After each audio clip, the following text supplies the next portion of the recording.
Good morning everyone.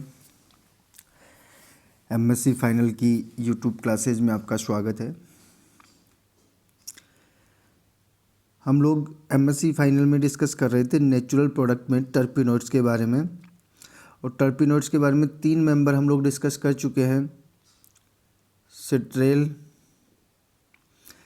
के बाद हमने डिस्कस किया है जेरेनियोल, और जेरेनियोल के बाद में हमने डिस्कस किया है अल्फा टर्पिनियोल। आज हम लोग डिस्कस करेंगे फार्निसोल के बारे में। देखो, फार्निसोल का जो स्ट्रक्चर है वो ये है। फार्निसोल जो है वो एक सिस्क्यू टर्पिनोइड है, मीन्स इनमें 3 आइसोप्रीन यूनिट मिलकर के फार्निसोल का फॉर्मेशन करती हैं। अगर हम लोग फार्निसोल का मोलिकुलर फॉर्मूला देखें तो C15H26O, और आपको पहले बताया था कि जो मोलिकुलर फॉर्मूले का डिटर्मिनेशन किया जाता है वो elemental analysis and mass spectroscopy की हेल्प से की जाती है। अब वही हम लोग इसका स्ट्रक्चरल इल्यूस्ट्रेशन करेंगे।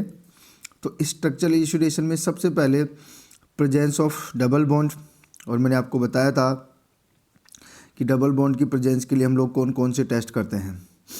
देखो, हम लोग उसका एडिशन ऑफ हाइड्रोजन कर सकते हैं, मीन्स रिडक्शन करवाने पर 3 मोल हाइड्रोजन गैस कंज्यूम होता है। ऐसे हम लोग ब्रोमीन वाटर टेस्ट कराते हैं तो 3 मोल ब्रोमीन वाटर कंज्यूम होता है। और अगर हम लोग ऐसे ही उसका बेयर्स टेस्ट करते हैं, मीन्स हम लोग 1% बेसिक के MnO4 से रिएक्शन करवाते हैं तो 3 मोल जो है वो बेयर्स रिएजेंट कंज्यूम होता है। ये सारी जो तीनों रिएक्शन है वो इंडिकेट करती हैं कि जो फार्निसोल है उसमें 3 डबल बॉन्ड प्रेजेंट होते हैं। ऐसे ही अब इसमें जो ऑक्सीजन है उसकी नेचर देख लेते हैं हमें। इस ऑक्सीजन की जो नेचर है, जो ऑक्सीजन प्रेजेंट है उसकी नेचर की अगर हम लोग बात करें तो हम लोग ये कह सकते हैं कि presence and nature of OH group, alcohol group present है। तो कैसे टेस्ट करेंगे? देखो, farnesol gives positive ceric ammonium nitrate test which indicate presence of OH group. हम लोग इसका सेरिक अमोनियम नाइट्रेट टेस्ट करेंगे, और सेरिक अमोनियम नाइट्रेट टेस्ट जो टेस्ट होता है वो अल्कोहल्स का करैक्टरिस्टिक टेस्ट होता है। उससे हम लोग ये पता लगाते हैं कि अल्कोहल प्रेजेंट है कि नहीं। आगे चलते हैं। Farnesol is oxidized by MnO2 and formed farnesal which indicate presence of allylic alcohol.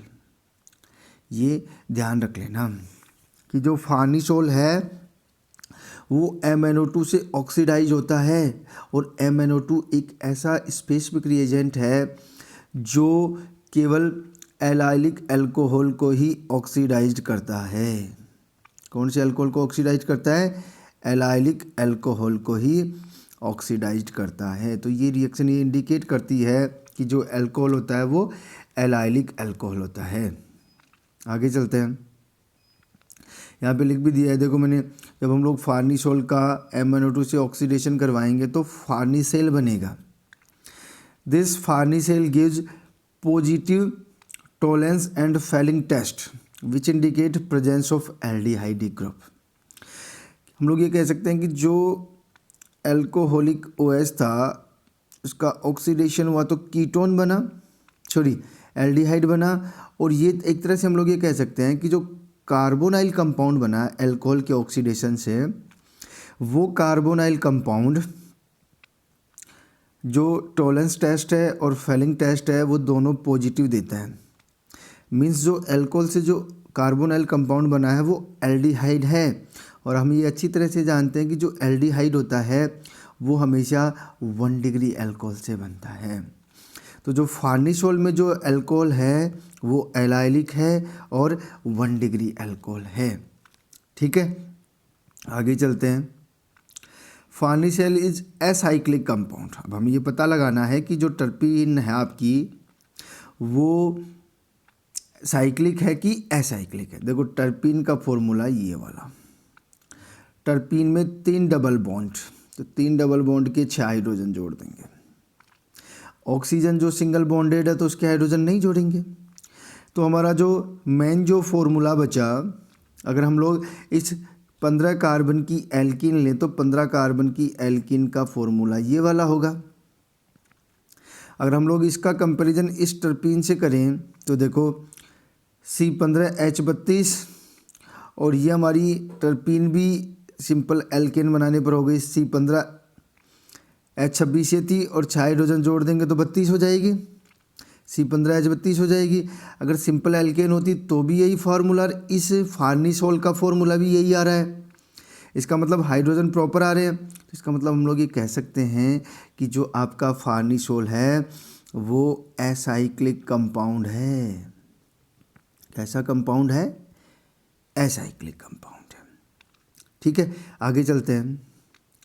The complete structure of farnesol can be elucidate by following reaction. एक रिएक्शन करवाते हैं हम लोग इसके स्ट्रक्चरल इल्यूस्ट्रेशन के लिए। क्या रिएक्शन करवाएंगे? देखो, सबसे पहले फार्निसोल का ऑक्सीडेशन करवाएंगे तो फार्निसेल बनेगा, और इस फार्निसेल की हम लोग हाइड्रोक्सिल एमीन से रिएक्शन करवाएंगे तो ऑक्सीन बनेगा, और जब इस ऑक्सीन का हम लोग एसिटिक एनहाइड्राइड से रिएक्शन करवाएंगे तो डिहाइड्रेशन होगा और साइनाइड बन जाएगा। फार्निसेल नाइट्राइल और फार्निसेल साइनाइड। और जब हम लोग इस फार्निसेल साइनाइड का एल्केलाइन हाइड्रोलाइसिस करवाएंगे तो फार्निसैनिक एसिड बनेगा, क्योंकि CN का कंप्लीट हाइड्रोलाइसिस होकर किस में कन्वर्ट हो जाएगा? वो COOH में कन्वर्ट हो जाएगा। और एक अलग कंपाउंड हमें मिलेगा जिसे हम लोग बोलेंगे जेरेनियल कीटोन। क्या बोलेंगे जिसे हम लोग? जेरेनियल कीटोन। ठीक है, इन अबोव रिएक्शन क्या हुआ है देखो, देख लेते हैं थोड़ा सा। In above reaction the formation of geranyl ketone which have two less carbon atom as compared to farnesol and farnesenic acid. That means farnesenic acid can be converted into geranyl ketone by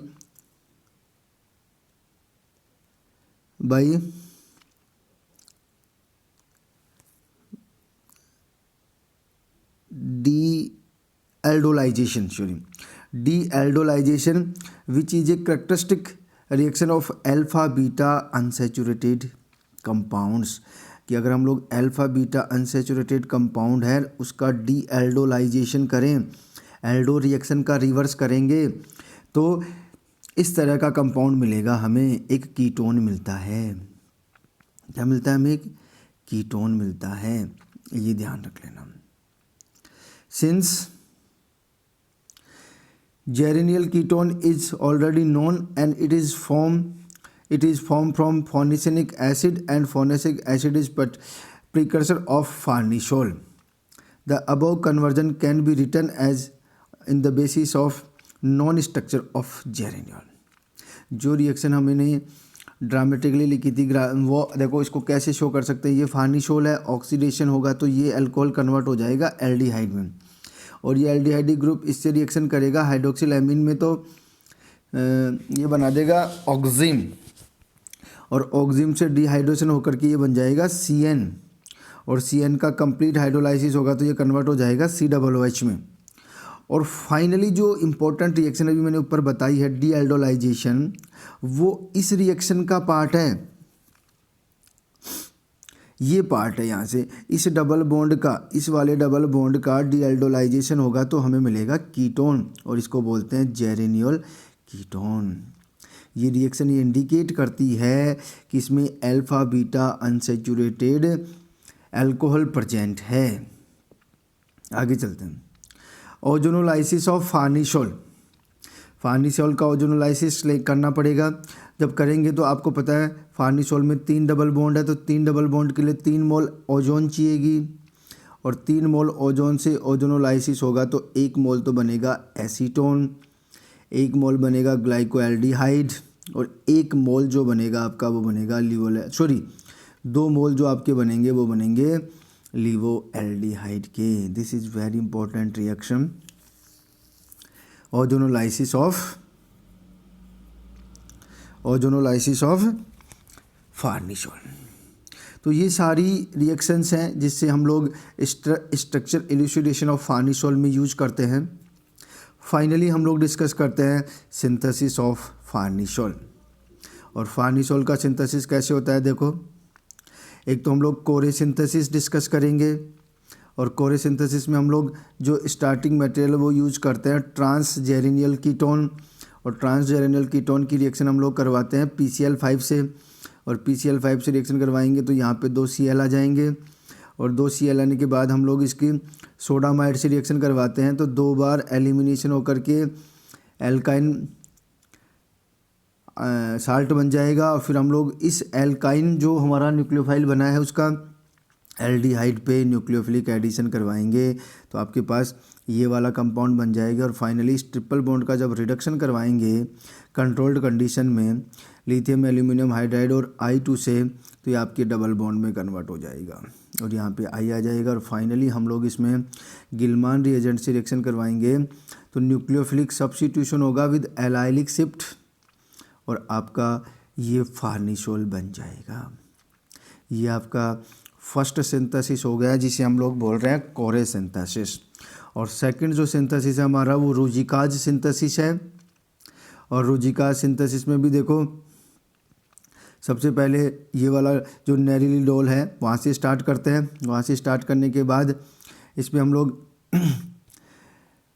dehydration करवाना है तो dehydration करवाएंगे तो पहले H2 यहाँ से निकला तो कार्बोकैटायन जनरेट होगा, कार्बोकैटायन जनरेट होगा तो यहाँ पे ये डबल बॉन्ड इधर शिफ्ट होगा और ये H2 इस पे एज ए न्यूक्लियोफाइल अटैक करेगा। न्यूक्लियोफाइल अटैक करेगा तो देखो यहाँ पे ये ऑक्सोनियम आयन बन जाएगा, और ऑक्सोनियम के बाद में ये यहाँ से प्रोटॉन एलिमिनेट होकर के ये CH2OH में कन्वर्ट हो जाएगा। ठीक है, ये आपका फार्निसोल बन जाएगा। और एक लास्ट टॉपिक जो फार्निसोल से रिलेटेड है स्टीरियोकेमिस्ट्री ऑफ फार्निसोल। देखो यहाँ पे 2 डबल बॉन्ड ऐसे हैं जहाँ पे ज्योमेट्रिकल आइसोमेरिज्म शो होती है। कौन सी आइसोमेरिज्म शो होगी? ज्योमेट्रिकल आइसोमेरिज्म शो होगी। और ज्योमेट्रिकल आइसोमेरिज्म शो होगी तो टोटल कितने आइसोमर बनेंगे? यहाँ पे टोटल 4 आइसोमर बनेंगे जो चारों आइसोमर मैंने बना दिए हैं। फार्निसोल के 4 स्टीरियो आइसोमर बनेंगे। ये सबसे इम्पोर्टेंट लाइन है, ये मान लेना आप लोग, ये एग्जाम में पूछा जाता है क्योंकि फार्निसोल में 3 डबल बॉन्ड है। 3 डबल बॉन्ड में से 2 डबल बॉन्ड ऐसे हैं जो सिस ट्रांस आइसोमेरिज्म शो करते हैं, ज्योमेट्रिकल आइसोमेरिज्म शो करते हैं। ठीक है, तो ये आपका हो गया है फार्निसोल। और नेक्स्ट क्लास में मिलेंगे हम लोग एक नेक्स्ट वीडियो के साथ जिसमें एक नेक्स्ट टर्पिनोइड जिंजीबेरिन का डिस्कस करेंगे। किसका डिस्कस करेंगे हम लोग? जिंजीबेरिन का। ठीक है, तो मिलते हैं नेक्स्ट क्लास में।